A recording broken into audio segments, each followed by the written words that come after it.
Hello, and welcome back to some more Dark Souls 2. Say hi, Gavlan.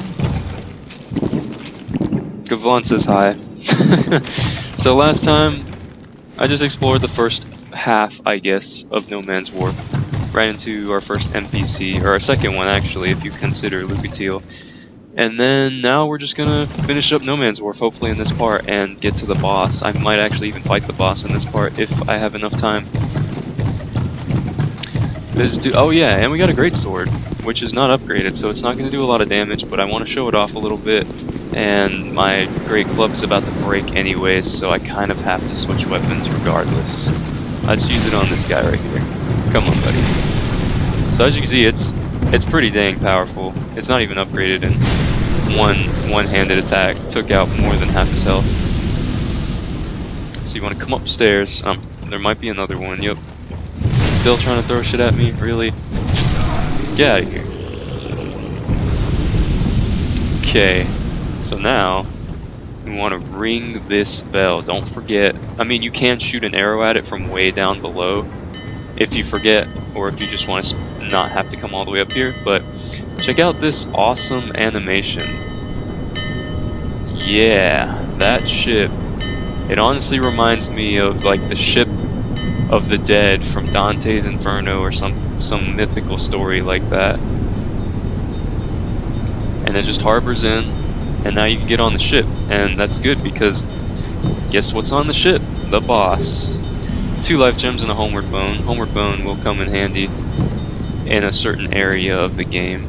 I'm gonna use up my life gems because I've only got 1 Estus Flask left, and I'm not super confident on my abilities with. And before you hop down, don't forget to come in this house.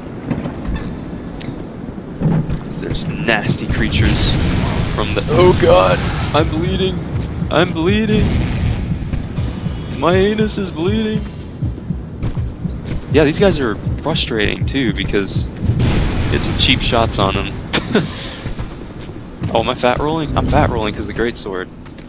Dang it. I need something really light to wear. I'm just gonna take off the night gauntlets, and that still isn't gonna do it though. Jesus.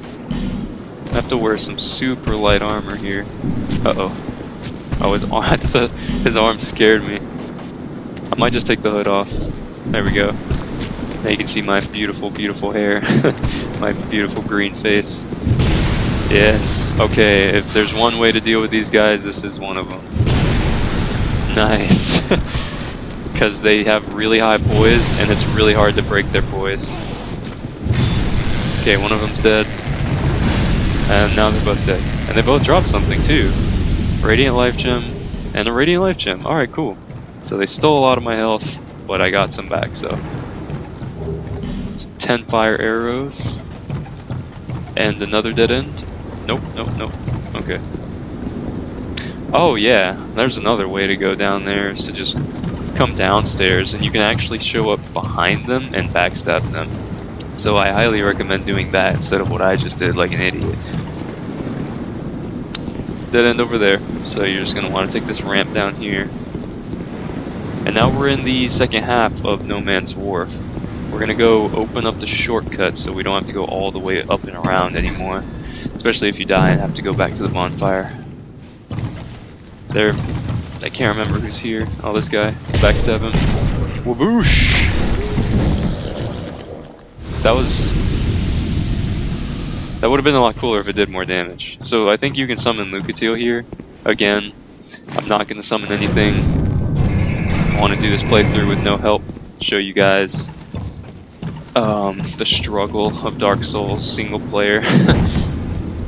And then there's this corpse here that I always wonder why it doesn't have an item on it, but it's just a random corpse. And so, without further ado, we can head down towards the very low part of this area. Okay, I don't know if I can break your poise. I can. Good. For the most part, I can. There's another one. Oh my god. Oh my god.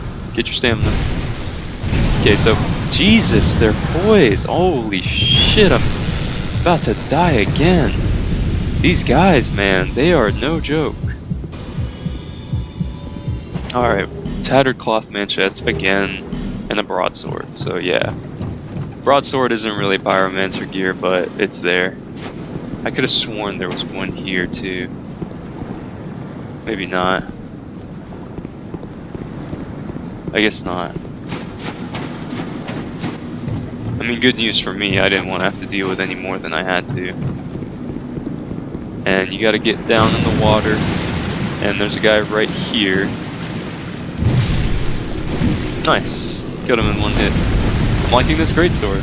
It's probably gonna be my, I'm probably gonna be using the club and the greatsword. Human effigy and life gem.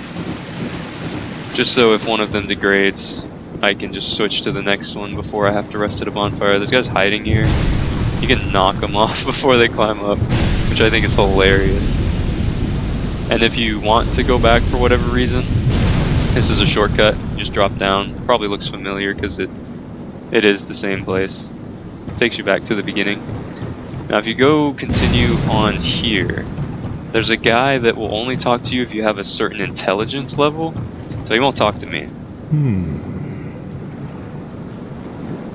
I see light, but it remains dim. I am Carillion, and I've no interest in the magic impaired. Yep.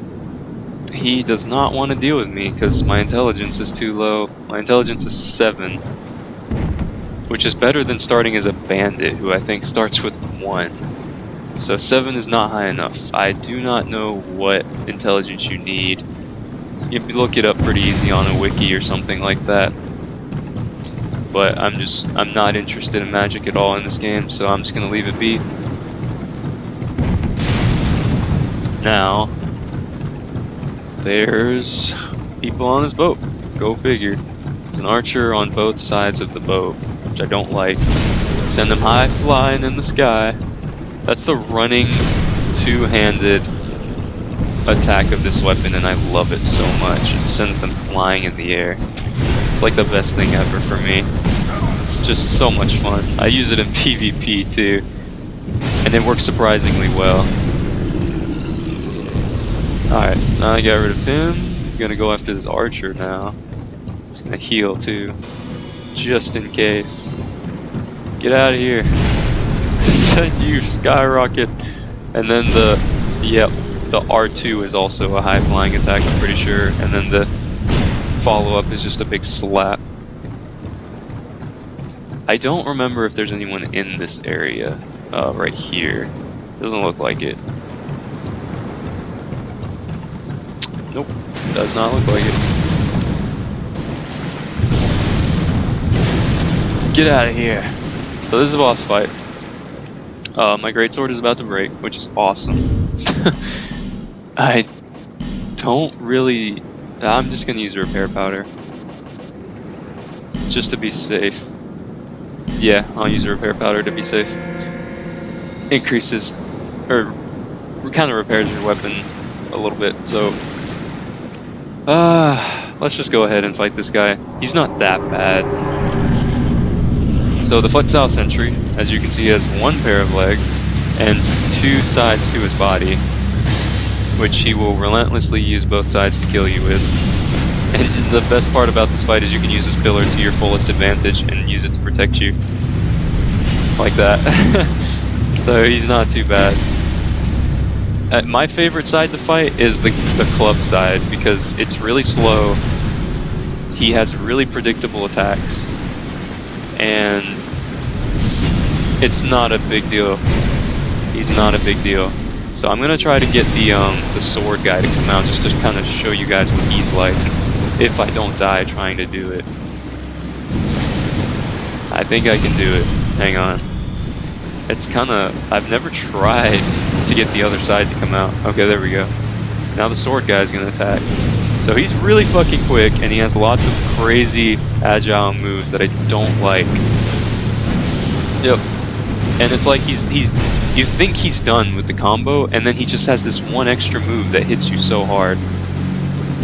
Use the pillar to my advantage. I'm doing this for you. I don't like fighting this side because I'm not good at it. He's really not that bad. He's super predictable, and as long as you have a pretty a not super slow weapon. I mean, an ultra greatsword is pretty much one of the slowest weapons you can get in the game, but it's really not that bad. So there's nothing behind here, but if you climb up, like this guy's doing, you will see this. Don't touch this yet, whatever you do. Come back here first, and open this chest. Be careful not to accidentally examine that first. So this has a pyromancy flame and a fireball. So you get your first pyromancy flame and fireball. That actually also makes sense as to why those enemies drop pyromancy gear. That's pretty cool. They pretty much dedicated this entire area to pyromancy drops and the Varangian gear. So when you touch this, cool cutscene happens. You take control of the ship.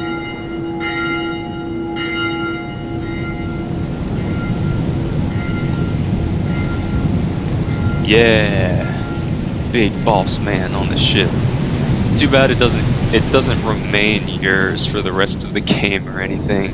It just takes you, as you can see, to the Lost Bastille, which is way in the background, and it just drops you off over there in the one spot that I showed you guys.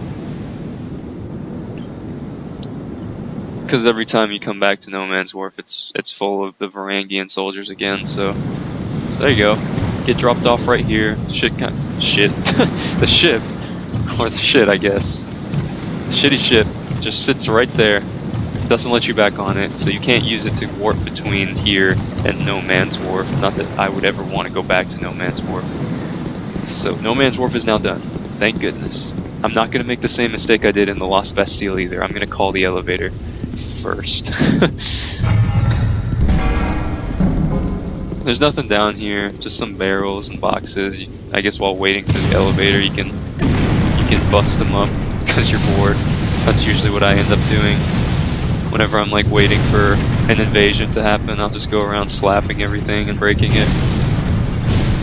Get out of here, giant box crate thing. Good timing. And you take it up, and we're about to go somewhere really familiar.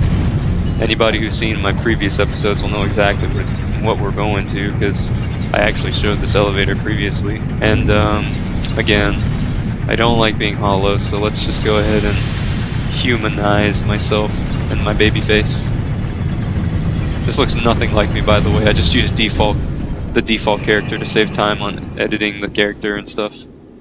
I don't think there's anything new once you come back here after beating No Man's Wharf. Nope, doesn't look like it. So we're back at the Lost Bastille. And there's really nothing else to do at the Lost Bastille, so I'm just gonna head back to Majula and plan out the next route. And since it might take me a minute to figure out where I'm gonna go next, I'm just gonna go ahead and end the part here. I think it's a pretty good stopping point. We successfully defeated the Flexile Sentry, got through No Man's Wharf. I may have left one thing out that I mentioned, the crystal lizard behind the secret wall. I don't think I found that. I always have trouble finding it ever since my first playthrough, so if you want to find that, mention it in the comments to me where it is, and I'll try to record myself getting it for the other viewers. Otherwise, I'll just try to keep it in the back of my head, and maybe possibly it'll come on a future upload as like a flashback or something like that. But yeah, thanks for watching, guys. I hope you enjoyed, and until next time, peace out.